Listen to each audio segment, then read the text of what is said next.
देखिए, कल एक बहुत बड़ा डिसीजन लिया गया और हमारे कॉन्स्टिट्यूशन में एक और अमेंडमेंट किया गया। कल सुप्रीम कोर्ट ने EWS यानी कि इकोनॉमिकली वीकर सेक्शन को 10% रिजर्वेशन ग्रांट कर दिया और ये बहुत ही अच्छी न्यूज़ है। अब इस वीडियो में हम ये डिस्कस करेंगे कि क्यों ये अच्छी न्यूज़ है और आपके भी जो ओपिनियंस है आप जरूर मुझे कहिएगा। तो देखिए, सबसे पहले 3000 वर्षों से हमारी सोसाइटी एक पैटर्न में चल रही, यानी कि हमारी सोसाइटी 4 पार्ट्स में डिवाइड करी गई थी, जिसमें सबसे ऊपर ब्राह्मण्स थे यानी कि एकेडमिक क्लास, उसके बाद क्षत्रियस थे जो फाइटर क्लास थे, उसके बाद वैश्यस थे जो कि बिजनेस संभालते थे, और उसके बाद शूद्रस थे जो मैन्युअल लेबर करते थे, और उसके बाद दलित्स थे जो आजकल शेड्यूल कास्ट कहलाए जाते थे, जो ये अवर्ण यानी कि ये 4 सेक्ट में बिलोंग नहीं करते थे और जो साफ सफाई का काम करते थे हमारे स्ट्रीट्स में, हमारे गटर्स में, और ये मीनियल टास्क उन्हें दिए जाते थे।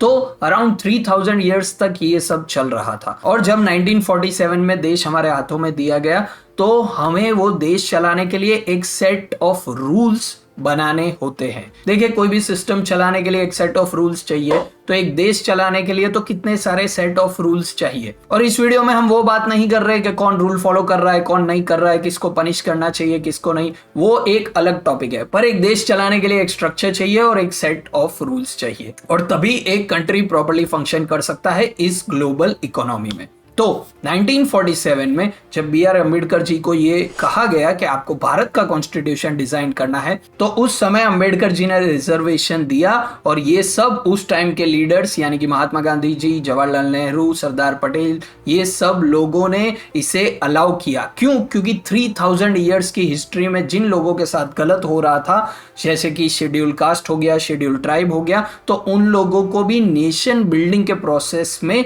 इंक्लूड करने के लिए ये रिजर्वेशन दिया गया और उस समय इसकी बहुत जरूरत थी। अब क्या हुआ कि जब वो लीडर्स चले गए तो धीरे धीरे ये रिजर्वेशन का लोग यूज करने लगे और कई लोग उसका मिसयूज भी करने लगे। जैसे कि कोई बहुत ही एक रिच फैमिली से है और वो भी उस रिजर्वेशन का लाभ ले रहा है, तो यहाँ पे लोग अक्सर गुस्सा हो जाते हैं कि मेरे तो नीट में 590 मार्क्स आए, मैं सिलेक्ट नहीं हुआ या नहीं हुई, पर मेरा ही एक फ्रेंड जिसके 540 मार्क्स आए और वो शेड्यूल कास्ट या शेड्यूल ट्राइब से है तो वो सिलेक्ट हो गया, तो यहाँ पे मेरे साथ अन्याय हुआ है।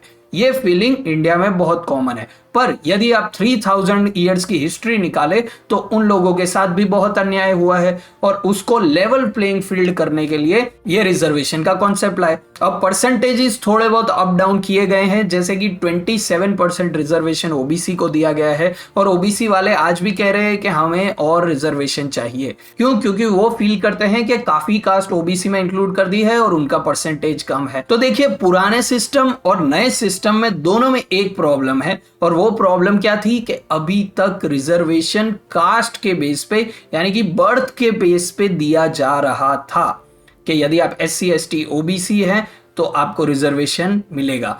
और पुराने स्ट्रक्चर में क्या था कि यदि आप दलित हैं तो पूरी लाइफ आप दलित रहेंगे, आपके बच्चे भी दलित रहेंगे, उनके बच्चे भी दलित रहेंगे और आपका यही काम है कि रोडों की सफाई करना। पर मॉडर्न वर्ल्ड में एजुकेशन अवेलेबल है और यदि कोई दलित का बच्चा टैलेंटेड है, पेंटर है, सिंगर है या कुछ और करना चाहता है, तो क्या आप उसे रोकेंगे? नहीं, वो नहीं कर सकते मॉडर्न वर्ल्ड में, और इसीलिए वो पुराने स्ट्रक्चर से ये रिजर्वेशन का स्ट्रक्चर आया। अब जब मोदी जी की गवर्नमेंट आई तो उनके सामने ये एक बहुत बड़ा चैलेंज था और कुछ केसेस में अपर कास्ट के लोग जो वीक हैं उन्हें कहीं भी रिजर्वेशन नहीं था, प्लस वो जनरल कैटेगरी में ही फॉर्म भरते रहते थे और उन्हें लगता था कि उन्हें एक डिसएडवांटेज है। तो इसका सॉल्यूशन क्या था? तो इसका सॉल्यूशन ये था कि या तो आप पूरा रिजर्वेशन इंडिया से हटा दीजिए, यानी कि पूरा कॉन्स्टिट्यूशन ऐसे डिजाइन करिए कि रिजर्वेशन जैसा कुछ है ही नहीं, पर उसके लिए हमें एक डेवलप्ड नेशन बनना पड़ेगा और सभी लोगों को खुद के हक देने पड़ेंगे। आपको लगता है कि क्या कोई भी SC ST OBC कम्युनिटी उनका हक देगी?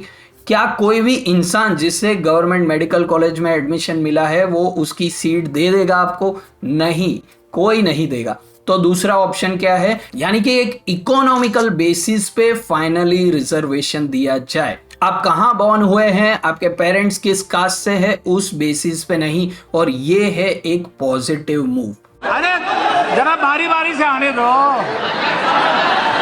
अब जब भी ऐसा कोई डिसीजन लिया जाता है तो उसके रिपरकशंस होते हैं, हर डिसीजन के कुछ फायदे होते हैं, कुछ नुकसान भी होते हैं। तो इन सारे डिबेटों में जनरली क्या होता है कि जिन लोगों को फायदा मिलता है वो लोग खुश होते हैं और जिन लोगों को फायदा नहीं मिलता वो लोग दुखी होते हैं। देखिए, जस्टिस बेला एम त्रिवेदी जी ने भी ये कहा कि कब तक हम ऐसे रिजर्वेशन देते रहेंगे, क्या 500 साल बाद भी इंडिया में रिजर्वेशन रहेगा? और हमारा कॉन्स्टिट्यूशन तो हम अमेंड कर सकते हैं, चेंजेस कर सकते हैं, तो रीलुक होना चाहिए, यानी कि हर थोड़े साल में रीलुक होना चाहिए और रीएडजस्टमेंट होना चाहिए। पर आई थिंक इतने सालों से जो सिस्टम चल रहा है उसको चेंज करने में समय लगेगा और उसके लिए इंडिया को एक डेवलप्ड नेशन बनना पड़ेगा। तो overall it's a big win और इस मामले में मैं मोदी जी की सराहना करूंगा। वाह मोदी जी, वाह वाह। क्यों? क्योंकि मैं उनका क्रिटिसिज्म भी काफी वीडियोस में करता रहता हूं, पर ये चीज बहुत ही उन्होंने अच्छी करी है। और मैं अपनी ही बात करूं, यानी कि मेरी ही बात करूं, तो मैंने तो आज तक रिजर्वेशन का कहीं यूज नहीं किया। तो जो लोग कहते हैं कि जनरल कैटेगरी वालों के लिए कुछ बचा ही नहीं और पूरा दिन रोते रहते हैं, देखिए मैंने खुद अपनी फीसें पे करी है, मैंने खुद अपनी पढ़ाई करी है और सब कुछ खुद मेरी लाइफ में मैनेज किया है और ये चैनल भी खुद ही बनाया है और खुद ही चला रहा हूं।